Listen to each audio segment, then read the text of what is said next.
A very good afternoon. Welcome in our Doctor Live. आज हमारे साथ है doctor Salil Malik, head of department emergency. Welcome sir, welcome in our doctor live. Doctor साहब का experience 12 साल से ज़्यादा है इमरजेंसी मेडिसिन में. हमारी इमरजेंसी हैंडल करते हैं और आज हम डॉक्टर साहब से थोड़ी चर्चा करेंगे क्योंकि आप सब लोग जानते हैं आजकल कड़क धूप का टाइम चल रहा है और हमारा जो टेम्परेचर जा रहा है वो कभी 45, 50 को भी टच कर जाएगा अभी आने वाले टाइम में. तो ऐसे में सर क्योंकि काम तो कुछ रुकेगा नहीं बिकॉज सबको निकलना है, अपना डे टू डे एक्टिविटी तो करना है. बट इतनी गर्मी में सर बहुत सारे पेशेंट्स गर्मी के कारण डिहाइड्रेटेड हो जाते हैं, हीट स्ट्रोक से के साथ पेशेंट्स इमरजेंसी में आते हैं. सो आज हम उसी के बारे में आपसे पूछना चाहेंगे कि ये हीट स्ट्रोक आखिरकार होता क्या है और क्या पेशेंट क्या कंप्लेंट्स के साथ आता है इस टाइम में और क्या उन्हें करना चाहिए. मेडिकल साइंस में दो टर्मिनोलॉजी हम यूज करते हैं. एक होता है हीट स्ट्रोक और एक होता है हीट एग्जॉशन. हीट एग्जॉशन में बेसिकली क्या होता है कि जो इतनी तेज गर्मी में वो हम सबको कभी ना कभी हुआ होगा कि भी बहुत ही ज़्यादा हम सूख जाते हैं, स्वेटिंग हो जाती है, थकावट हो जाती है और हम पानी के प्यासे रह जाते हैं इस तरीके से और कई बार दिक्कत बढ़ जाती है. बट हीट स्ट्रोक एक ऐसी इमरजेंसी है जो ख़ास तौर से बूढ़े लोगों में, जो प्रेग्नेंट लोगों में या जो इम्यूनली कॉम्प्रोमाइज लोगों में, छोटे बच्चों में ज़्यादा देखा गया है कि जब इतनी ज़्यादा हीट एग्जॉशन का आगे फेज हो जाता है, इस कंडीशन में ना केवल आप थकावट हो जाती है और आपका प्यास लगती है, बट साथ ही साथ में पैराडॉक्सिकली उल्टे उसमें आप स्वेटिंग नहीं करते हो क्योंकि वो इतना बॉडी का टेम्परेचर रेज कर देता है कि भी आप उल्टा स्वेटिंग नहीं होता है, हीट अंदर ही कंजर्व रह जाती है और वो आपके माइंड को भी इफेक्ट करती है. इंसान जो होता है इरिटेबल हो जाता है, कई बार बिल्कुल लेथार्जिक, डल हो जाता है, यहाँ तक कि कंसंट्रेशन में प्रॉब्लम आ जाती है. फेंटिंग स्पेल्स हो सकते हैं कि इंसान लाइट हेडेड फील करके फेंट होने की संभावना बढ़ जाती है और बहुत एक्सट्रीम केसेस में दौरे भी आ सकते हैं. ऐसे कंडीशंस में कई बार पेट में दर्द होना, छाती फूलना, सांस में दिक्कत आना, टिंगलिंग सेंसेशन होना, ट्रेमर्स होना, ये भी काफ़ी हद तक देखा गया है. और ये यूजुअली क्या बोलते हैं, ये गर्मियों के सीज़न में ज़्यादा होता है. बट कई बार बड़े लोगों को, वृद्ध लोगों को जो दूसरों पे डिपेंडेंट है, कूल सीजन्स में भी देखा है बिकॉज ऑफ डिहाइड्रेशन, पानी कम पीने की संभावना में भी ऐसी कंडीशन आ सकती है. सर क्या मेजर्स उठाने चाहिए क्योंकि हम जानते हैं sir prevention is better than cure.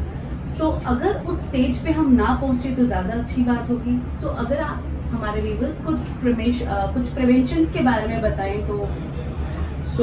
Basically prevention तो एक सिंपल है इस चीज़ के उसमें कि आप जो भी एक्टिविटी कर रहे हैं जितना हो सके, जैसे अगर मॉर्निंग वॉक्स जा रहे हैं तो अर्ली मॉर्निंग जाइए या लेट इवनिंग्स में जाइए. आप अगर काम पे जा रहे हैं तो उसमें अपने आप को कवर्ड रखिए, थोड़ा बीच बीच में पानी से सिर को गीला करके रखिए, पंखे और खुले उसमें रहिए हवा में, जिससे आपका हीट एक्सचेंज बॉडी का कायम रहे. आप फ्लूइड्स लेते रहिए. यहीं पे ही मैं ये कहना चाहूँगा कि ये एक मिथ बन गया है कि हर इंसान को एक्स्ट्रा पानी पीना चाहिए. तो ये एक मिथ है. कोई भी नेफ्रोलॉजिस्ट जो किडनी के डॉक्टर होते कभी रिकमेंड नहीं करते आपको जब प्यास लगे तब आप पानी पीजिए. तो कुछ ऐसा नहीं लिखा है कि भी 3 लीटर पानी पीना ही पीना चाहिए दिन में. आपको जब मन करे तब करे, बट बहुत देर प्यासे ना रहे.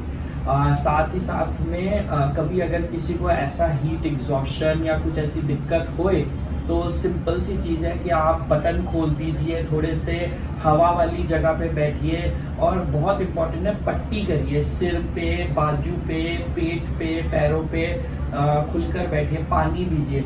कोई अगर फेंट होने की संभावना में है तो उन्हें फर्म सरफेस पे नीचे आराम से लिटाइए, थोड़े से पैरों के नीचे पिल्लो या कुछ ऐसी चीज़ें रखिए जिससे पैर थोड़े हार्ट लेवल से ऊपर आ जाए, जिससे ब्लड सर्कुलेशन ठीक चलती रहे। सर जैसे कि आपने अभी बात की नेफ्रोलॉजी से रिलेटेड, तो उससे रिलेटेड हम ये आपसे पूछना चाहते थे कि जैसे कोई क्रॉनिक किडनी डिजीज पेशेंट होता है तो उसे वैसे ही कहा जाता है कि फ्लूइड का एक लिमिटेड आप इनपुट ले, बिकॉज आपका जो है फ्लूइड ओवर फ्लूइड हो जाता है बॉडी में, तो इसलिए फ्लूइड्स को रिस्ट्रिक्टेड करें। ऐसी गर्मी में अगर वो एक पेशेंट वर्किंग है तो उससे अपने फ्लूइड्स को कैसे मेंटेन करना है? जैसे उसे बोला गया है कि 1 लीटर से कम आपको पानी पीना है, इंक्लूडिंग आपकी चाय, सूप वगैरह एवरीथिंग। सो ऐसे पेशेंट्स कैसे अपने आप को मेंटेन कर पाएंगे? करेक्ट। सो ऐसी जो इंस्ट्रक्शंस दी जाती है वो खास तौर से किडनी के मरीजों को, जिनका किडनी फेलियर हो रखा होता है, वो डायलिसिस के मरीज होते हैं, उनको दी जाती है, या फिर हार्ट फेलियर के मरीजों को दी जाती है जिनका हार्ट बहुत कमज़ोर होता है और वो ज़्यादा फ्लूइड्स अफोर्ड नहीं कर सकते अपनी बॉडी में। हाउएवर ये जो होता है ये जेनरिक चीज़ होती है, ओवरऑल चीज़ होती है। बट अगर कभी भी कोई जना डिहाइड्रेटेड हो, डिहाइड्रेटेड अगर हमें बहुत ज़्यादा धूप में घूम रहे हैं और हीट एग्जॉशन के ऊपर हीट स्ट्रोक हो रहा है तब भी हो सकता है। वहीं पे अगर हमें कोई इन्फेक्शन हो जाए जिसमें हमें डायरिया हो जाए, बहुत ज़्यादा फ्लूइड लॉस हो जाए, या फिर हाई ग्रेड फीवर हो जाए जिसमें हम उसे इनसेंसिबल लॉस कहते हैं कि वो फीवर को निकालने के लिए स्वेटिंग होती है, तो उसमें भी हमारा फ्लूइड जो होता है वो लॉस होता है बॉडी से, तो वो चीज़ हिडन लॉसेस होते हैं। कभी भी ऐसी कंडीशन होए तो हम ज़रूर और ज़रूर पानी का सेवन ले सकते हैं, और उतना ले जितना हमारा लॉस हो रहा है। फॉर एग्जांपल अगर हम लूज स्टूल्स की बात करें तो हर एक स्टूल के साथ 200 ml का लॉस होता है शरीर के अंदर। फीवर अगर दिन में 2-3 बार भी आ रहा है तो लगभग 1000 ml 1 लीटर पानी हमारा अनफॉर्चुनेटली स्वेट से और वैसे ही फीवर को कम करने में लॉस हो जाता है, जो हम गिनती में नहीं डालते। तो हम ऐसी कंडीशन में जब हीट एग्जॉशन के और हीट स्ट्रोक के सिम्टम्स आ रहे हैं कि भी बहक रहा है पेशेंट, लेथार्जिक हो रहा है, डल हो रहा है, तो उस कंडीशन में हमें फ्लूइड देना बहुत नेसेसरी होता है। आप अपने डॉक्टर से इमीडिएटली बात करें, वार्तालाप करके कंफर्मेशन करें। बट हम 500 ml से 1 लीटर तक तो ऐसे मरीजों को आराम से एक्स्ट्रा फ्लूइड ऐसी कंडीशन में दे सकते हैं। सर जैसे कि अभी हमने बात की अब लूज मोशंस की, तो गर्मी के सीजन में बहुत पेशेंट्स ऐसे होते हैं। सो ऐसे पेशेंट्स आजकल ओवर द काउंटर ORS वगैरह खरीद के खुद ही वो फ्लूइड को मेंटेन करने की कोशिश करते हैं घर पे। तो ऐसे पेशेंट्स के लिए आप क्या कहना चाहेंगे कि कितना अमाउंट में उनको ORS लेना चाहिए?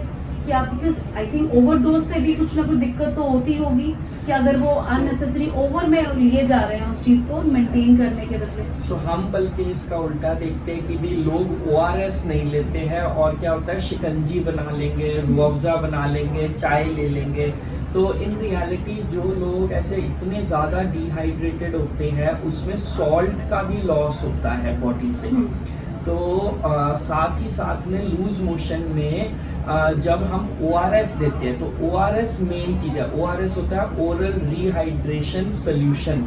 तो ORS जब हम देते हैं उसमें बिल्कुल करेक्ट अमाउंट ऑफ सॉल्ट्स होते हैं जो ना केवल बॉडी का फ्लूइड स्टेटस ठीक करते हैं बट उसमें वो सॉल्ट अब्जॉर्ब करते हैं फ्लूइड को ढंग से करने में। जो हम शुगर सोल्यूशंस और ये सॉल्ट सोल्यूशंस बनाते हैं, शिकंजी हो गया, नींबू पानी हो गया, इस कंडीशन में सॉल्ट्स की मात्रा ज़्यादा होती है तो काफ़ी हद तक फ्लूइड जो होता है वो अब्जॉर्ब भी नहीं होता है और वो डायरिया को इंक्रीज करता है। तो ORS बहुत ज़्यादा ज़रूरी है। मैं रेकमेंड करूँगा, ये बहुत ही सस्ता प्रोडक्ट है, तो आप करेक्ट अमाउंट से ORS ही बना के पीजिए और वो जितना पी सकते हैं आप उतना पीजिए, तो उसमें कोई कमी की दिक्कत नहीं है। क्योंकि जितनी हाइड्रेशन करनी है हमने वो जितनी ORS से कर पाए वो सबसे लाभदायक रहेगा पेशेंट्स के लिए। और जो पेशेंट्स ऐसे ठीक ना हो पाए घर पे फिर भी ओवर द काउंटर अगर मेडिसिन लेने जाते हैं तो सर क्या वो एडवाइजेबल है? काफ़ी हद तक ये होता है कि जैसे हीट एग्जॉशन है उसमें सपोर्टिव ट्रीटमेंट ही देना है, उसमें कोई आपको बीमारी नहीं है। साथ ही साथ में अगर डायरिया भी हो जाता है, किसी को फीवर हो जाता है, तो वो काफ़ी बार वायरल फीवर होता है। तो ज़बरदस्ती एंटीबायोटिक्स के पीछे ना दौड़िए, वो बल्कि आपको हानिकारक ही रहेगी। ओवर द काउंटर मेडिसिन आप ऐसे ना लीजिए। बट हाँ, अगर बुखार है तो आप बुखार की दवाई ज़रूर ले सकते हैं, वो भी करेक्ट अमाउंट में, जिसके लिए आपको डॉक्टर से मिलना चाहिए। मैं यहीं पे ये बताऊंगा कि एक फर्स्ट एड में आप और क्या कर सकते हैं कि ORS तो देना ही देना है हाइड्रेशन के लिए। साथ में फीवर में फॉर एग्जांपल 101, 102 के ऊपर दवाइयाँ ज़्यादा काम नहीं करती, तो आपने पट्टियाँ करनी है। कभी भी कंबल में टुटरते हुए नहीं बैठना है। ये बॉडी का मैकेनिज्म होता है जो फीवर में होता है, जिससे हम हीट लॉस कर सकें, इन्फेक्शन से लड़ सकें। तो उस कंडीशन में भी पट्टी करनी है, सिर पे, पेट पे, बाजुओं पे। फ्लूइड का सेवन ज़्यादा करना है, फ्लूइड लॉस नहीं होना चाहिए। पट्टियाँ भी आधे घंटे तक आप करते रहिए। डायरिया के लिए जितने डायरिया हो रहे हैं उस हिसाब से फ्लूइड कैलकुलेट करके आप हाइड्रेशन रखिए, ORS रखिए। तो वो एक पहला फर्स्ट एड जरूर रहता है। बट अगर दिक्कत ज़्यादा है, जैसे अगर 3-4 एपिसोड से ज़्यादा हो गई है, तो ऐसी कंडीशन में आपको तुरंत अपने नियरेस्ट इमरजेंसी में जाके डॉक्टर से ज़रूर मिलना चाहिए और मेडिकल एडवाइस ज़रूर लेना चाहिए। Thank you so much sir, thanks a lot.